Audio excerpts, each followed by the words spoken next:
Ring General Gunther starts off the show. Same energy as the last couple weeks. Tired Goldberg. Made John Cena tap out. Tricked AJ Styles. Outsmarted AJ Styles. Essentially brushing him off.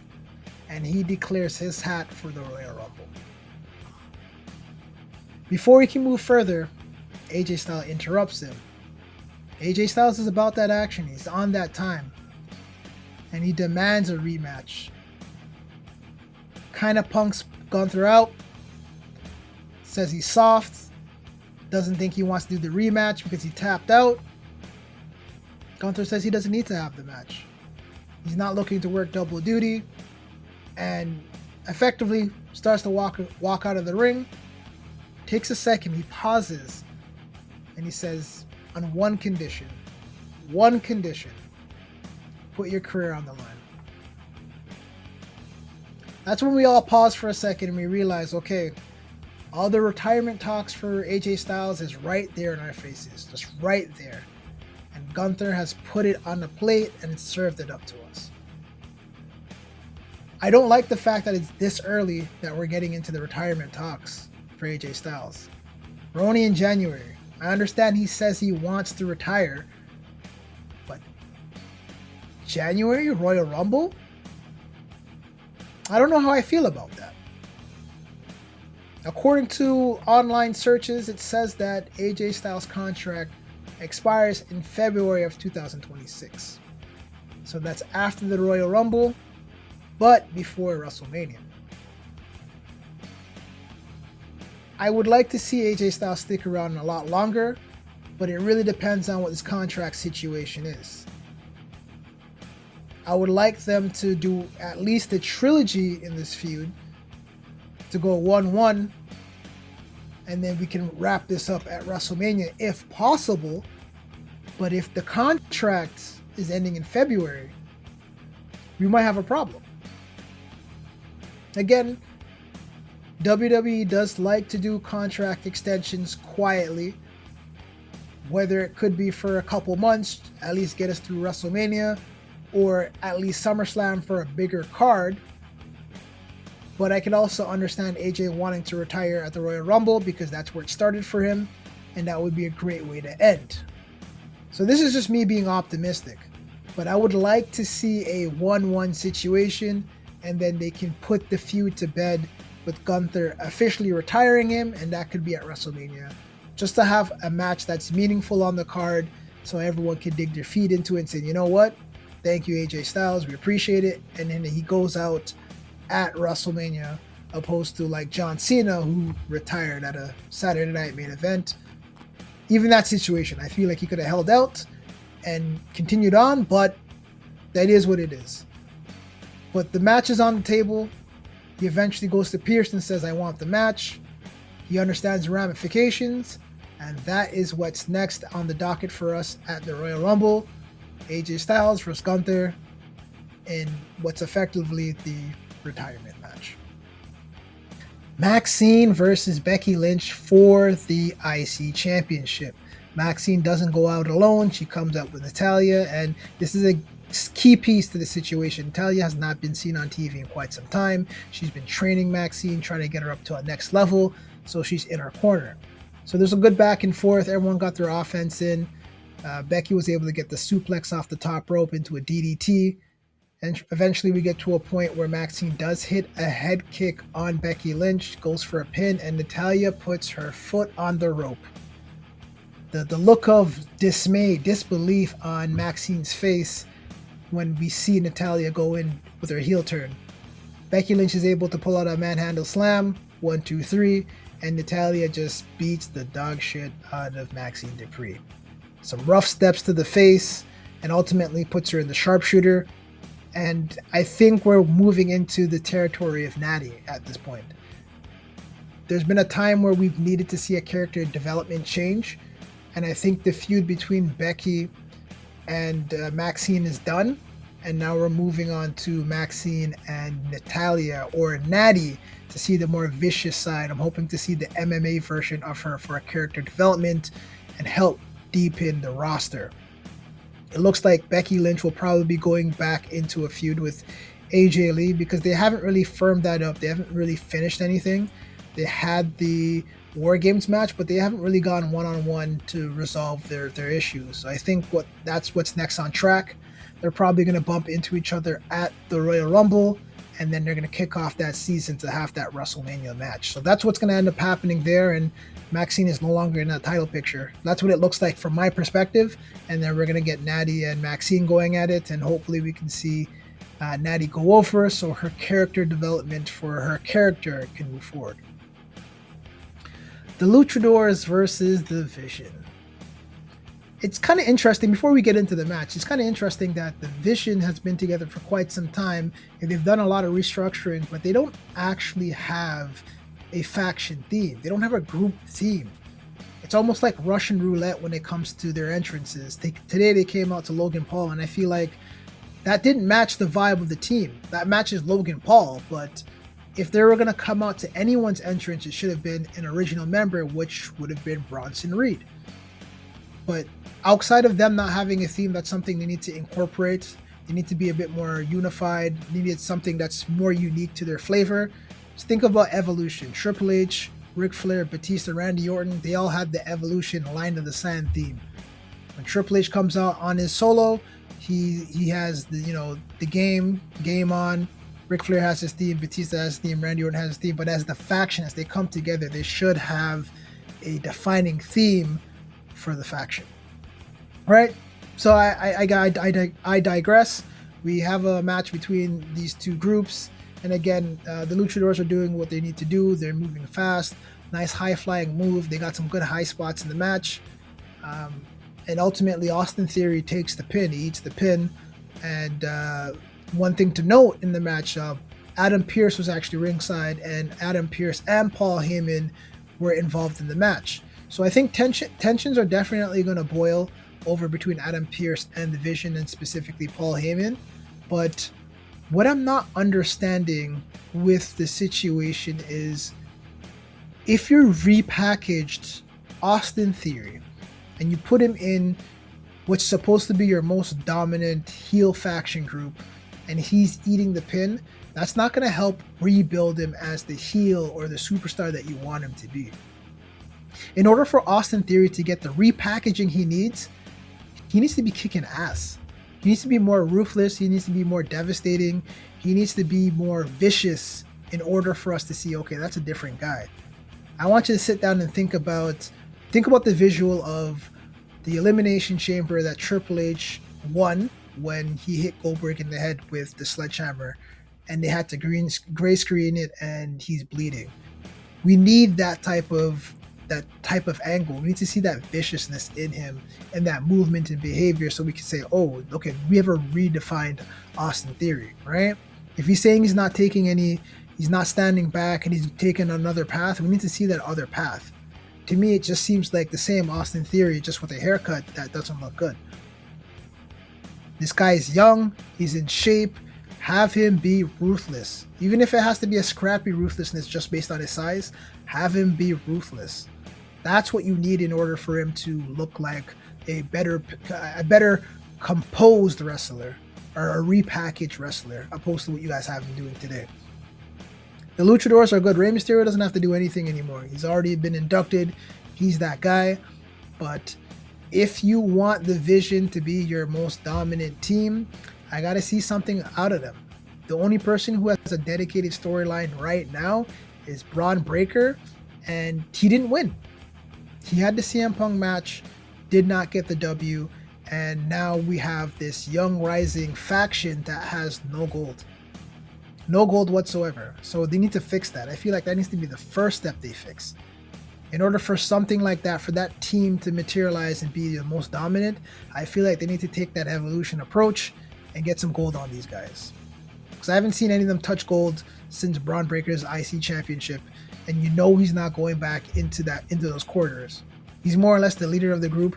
We need to see him with some sort of gold so that he can represent the faction properly. I don't know. We have, Jay on SmackDown. Jimmy's not available. I'm assuming he's doing some stuff with his wife. or he can't leave the country. So, he pops up, does a couple yeets. He says that he's in the Royal Rumble, and that's pretty much it. I think down the line, I don't know when they're going to do this, but they need to do something where they're going to have to effectively take those tag team championships off of those boys and establish the vision.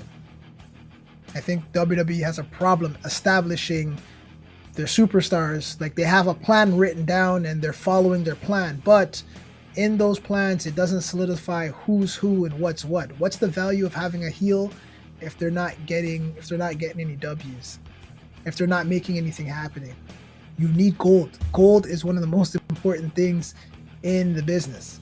A lot of people say, oh, you don't need a championship to establish who you are. That only applies if you've been a several-time champion. Like John Cena. After John Cena wins 14 championships, it doesn't necessarily mean anything differently if he wins another one, unless he's trying to break a record. But he got to 17, right? You need those championships to establish yourself as top dog. Even if you've gotten it 4 or 5 times, okay, you're cool. No one can never take that away from you and say you haven't been champion. But we need to see that team. I don't care if it's Austin Theory and Logan Paul, Bron Breakker, Bronson Reed, Logan Paul, Bronson Reed, Austin Theory, whatever mix. Someone has to come in there and get gold. They need to hold gold to establish themselves. All right, so that's just a very simple observation when it comes to the vision and what they need to be doing. Paul Heyman alone is not enough to be a driving force. Is Paul Heyman popular? Is he a mastermind? Is he a genius? Yes. But if your team can't secure the gold, or at least look like they are on the winning team, the destruction's not enough. It just means you're making noise. Very brief backstage interaction with Bayley and Lyra Valkyria, talking about their losses and their accomplishments, and ultimately they end up going to talk about the Royal Rumble.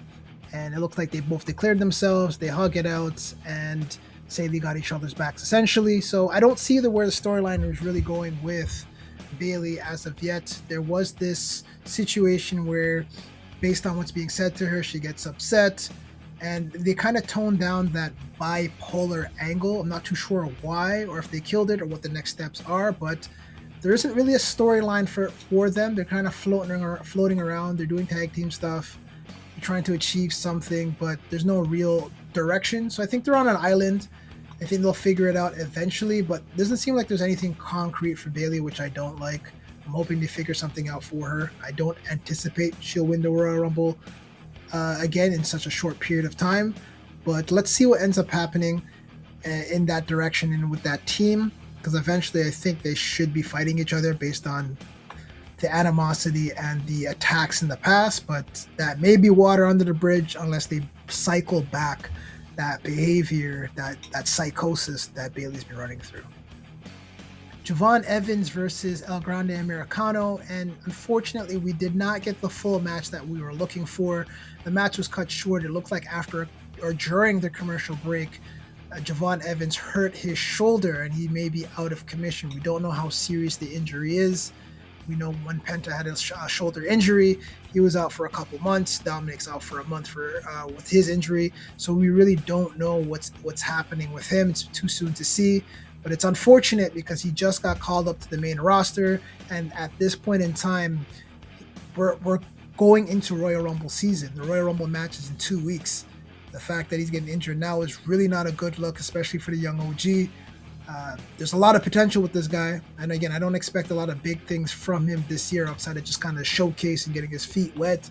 But him not being in the Royal Rumble is definitely a momentum stopper and will definitely affect plans for any spectacular showcasing for him. So it's really unfortunate that happened, but I'm hoping he bounces back and then the injury is not too critical. World Heavyweight Championship match, CM Punk versus Finn Balor.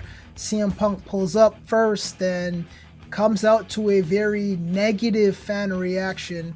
The home crowd was not feeling CM Punk this night. Again, I feel like it's just because of who he was facing. Finn Balor is the hometown hero. Comes back out to his classic NXT Gold theme and everyone's popping. For a second there, it looked like Finn forgot his entrance because he was doing too much heel work, but then he got back into it. The crowd was already into it. Everyone was hype. Everyone was happy to see the Prince once again.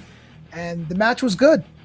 I'm not going to hold you. The match was good. There was a lot of back and forth, some good momentum. The fans were on Finn Balor's side the whole night.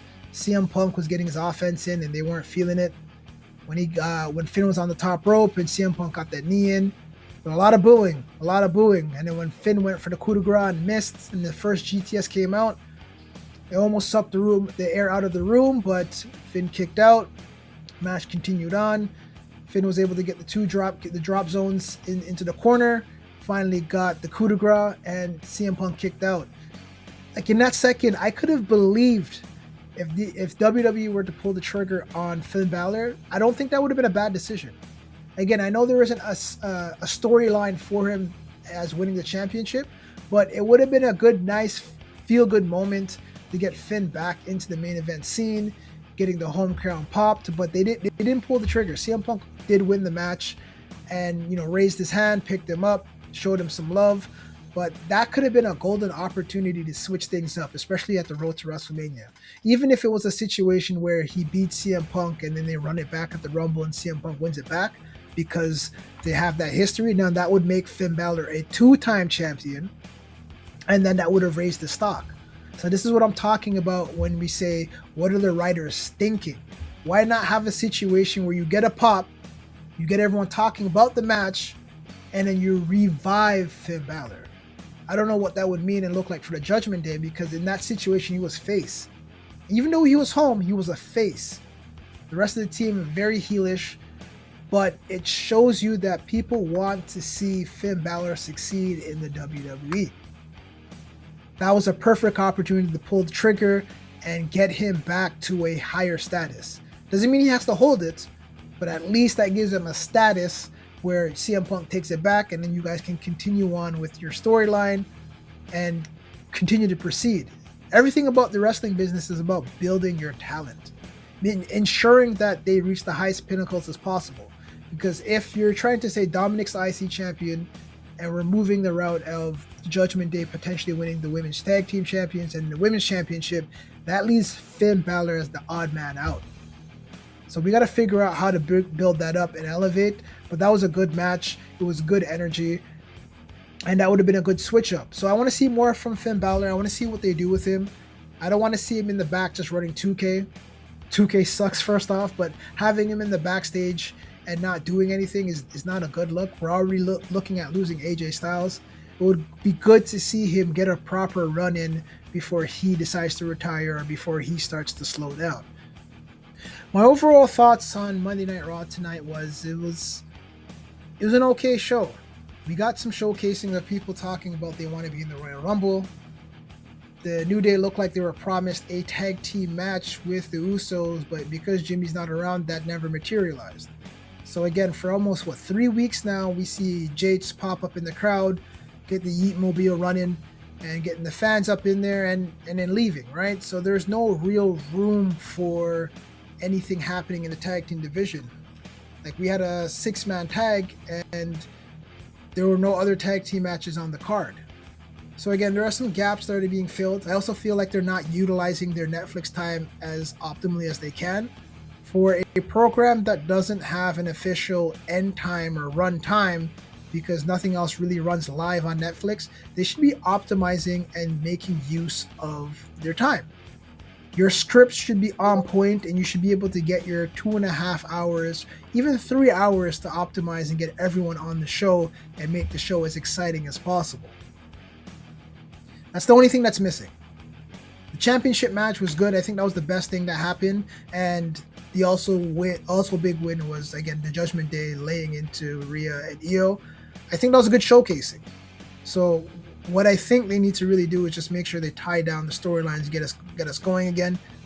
We didn't even get Jay really acknowledge anything with the Alpha Academy, right? So if they go back, they're coming to Canada next week, so hopefully Jimmy's able to show up there and have the conversation and see if they're accepting Alpha Academy's hat in the ring or what's happening. But we need to see more out of that and see what they want to do next, because again, it's pretty lightweight.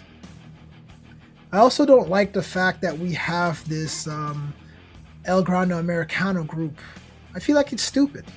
It really doesn't make sense. We have three Caucasian guys playing Mexican, and we already have three Mexicans on the show.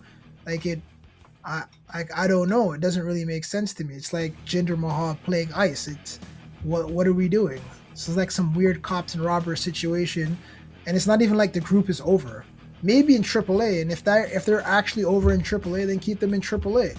But in terms of North American content and wrestling, these guys should just be themselves. I don't think there's a problem with getting Ludwig Kaiser over. He was a good wrestler. He had good bravado, and they just killed his momentum when Chad Gable came back.